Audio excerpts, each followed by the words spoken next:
Pindaan RUU dibahas jua demi desa dan kota raya. Terima kasih Yang di-Pertua. Soalan satu, soalan saya. Yang Berhormat Menteri. Terima kasih Yang Berhormat Wang Semaju. Terima kasih Yang di-Pertua. Saya mohon supaya pertanyaan ini Yang di-Pertua dijawab bersekali dengan pertanyaan daripada YB Kulim Bandar Baru pada 18 November nanti kerana menyentuh isu yang hampir sama.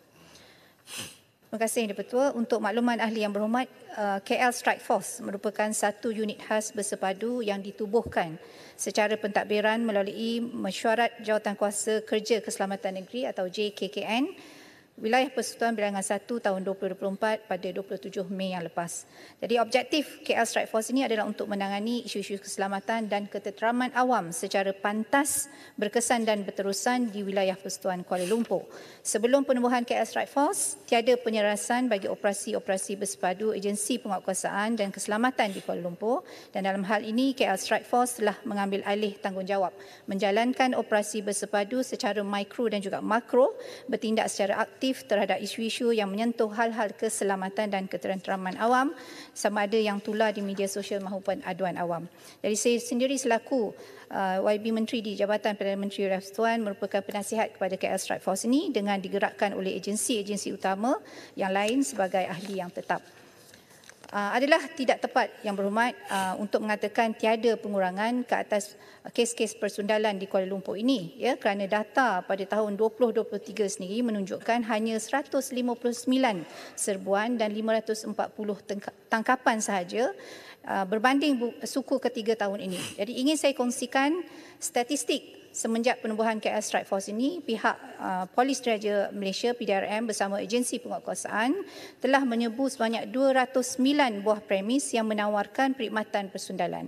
Statistik serbuan bermula daripada tarikh 27 Mei 2024 hinggalah 30 September 2024 menunjukkan seramai 781 orang telah ditangkap, terdiri daripada 149 orang warga tempatan dan diikuti 632 orang lagi warga negara asing berusia di dalam lingkungan 18 hingga 61 tahun.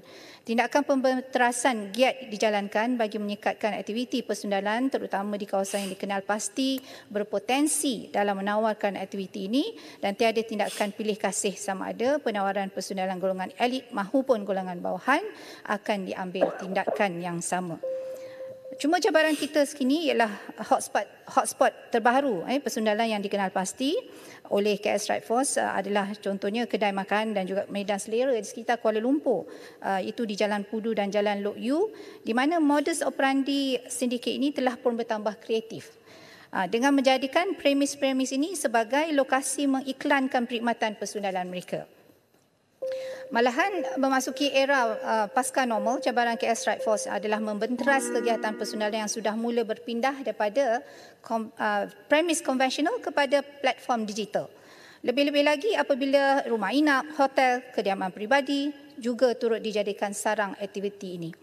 Dalam hal ini, kerajaan menyeru supaya komuniti setempat menjadi juga mata-mata dan melaporkan aktiviti seumpama ini kepada adu@kl 2.0 atau mana-mana saluran aduan agensi yang menjadi ahli kepada KL Strike Force semudah dengan menggunakan hashtag KL Strike Force di hantaran sosial media. Jadi selain daripada itu, DBKL juga mengetahui operasi bersepadu melalui inisiatif Smart Partnership antara agensi-agensi kerajaan ke atas premis perniagaan warga asing, termasuklah dengan PDRM, Jabatan Immigration, Kementerian Perdagangan, dan dalam negeri dan juga kos sara hidup, Jabatan Kastam pun ada, dan juga jabatan dalam DBKL sendiri. Jadi sehingga September 2024, 4 siri operasi bersepadu telah pun dilaksanakan, dan dalam operasi tersebut 11 premis perniagaan telah dipantau, dan daripada jumlah tersebut 4 premis telah diambil tindakan tutup serta-merta di bawah Seksyen 101 dalam kurungan 1V Akta Kerajaan Tempatan 1976, ekoran dikendalikan sepenuhnya oleh warga asing. Manakala sebanyak 8 siri tindakan khas ke atas premis-premis perniagaan oleh warga asing telah dilaksanakan, sebanyak 59 buah perniagaan telah dipantau, dan daripada itu 15 premis telah ditutup, 53 notis kesalahan telah dikeluarkan, 26 2 tindakan sitaan telah dilaksanakan dan 22 kertas siasatan juga telah dibuka. Seterusnya, bagi tindakan khas penjaja warga asing pula, 21 siri tindakan khas telah dilaksanakan sehingga September 2024 sebanyak 2,261 kes sitaan terhadap penjaja warga asing telah dilaksanakan di sekitar Kuala Lumpur. Jadi Yang di-Pertua, secara ringkas yang saya nak bagi tahu, InsyaAllah saya pun sebenarnya menerima jolokan orang kata 3 wanita besi yang di-Pertua, iaitu saya, Datuk Bandar dan juga Datuk KP yang menjaga KL ini. InsyaAllah kita akan lihat Kuala Lumpur ini bersih dari segala perkara-perkara yang menjadi concern kepada kita warga, dan insyaAllah saya juga nak ingatkan jangan macam-macam di Kuala Lumpur ni. Terima kasih, Tuan-Tuan.